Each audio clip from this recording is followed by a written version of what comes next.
Leo ni siku ya pekee kwetu sote, kwani tunapata nafasi ya kuungana katika kutambua safari ya nusu karne ya maendeleo ya Sabasaba, safari maendeleo ambayo yamekuwa daraja muhimu la kukuza biashara, uwekezaji, uzalishaji na mahusiano ya kiuchumi ndani na nje ya nchi.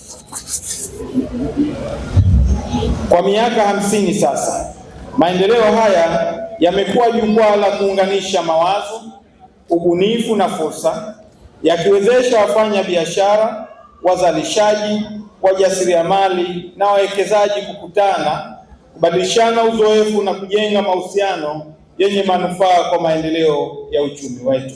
Ndugu wageni waalikwa, maonesho ya Sabasaba yamekuwa na mchango mkubwa katika kukuza biashara kwa kutoa nafasi kwa wazalishaji na wafanyabiashara kuonyesha bidhaa zao, kutafuta masoko na kujenga mahusiano mapya ya kibiashara.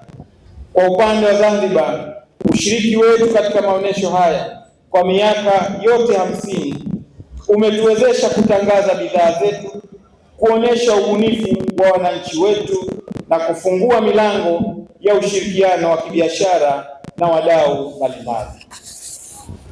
Tunatambua kuwa ukuaji wa biashara unahitaji bidhaa bora, ubunifu, viwango vinavyokubalika, vifungashio vinavyovutia na uwezo wa kufikia masoko mapana. Hivyo serikali itaendelea kuwawezesha wafanya biashara na wazalishaji wetu ili waweze kushiriki kwenye masoko shindaniwa masoko shindani ya Afrika Mashariki, soko huria la Afrika na masoko mengine ya ndani na nje. Ndugu wageni waalikwa, mbali na fursa za kiuchumi, Zanzibar inajivunia utamaduni wake wa kipekee ambao ni sehemu muhimu ya utambulisho wetu, na ndio maana leo wote tumevaa kanzu na koti, wanaume, wanawake wamevaa kanga pamoja na mabaibui, si ndio jamani?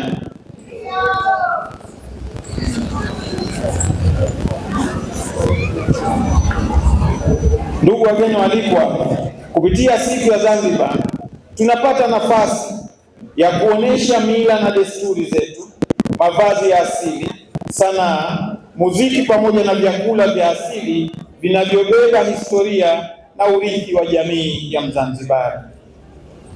Utamaduni huu si tu fahari yetu, bali pia ni sehemu ya fursa za kiuchumi zinazoweza kuchangia katika kukuza biashara, utalii na ajira kwa wananchi wake. Ndugu wageni waalikwa, tunapoadhimisha miaka 50 ya maonyesho ya kimataifa ya biashara ya Dar es Salaam, tunatazama mbele kwa matumaini makubwa. Safari ya miaka 50 imetufundisha umuhimu wa ushirikiano, ubunifu na kuendelea kutafuta fursa mpya za maendeleo.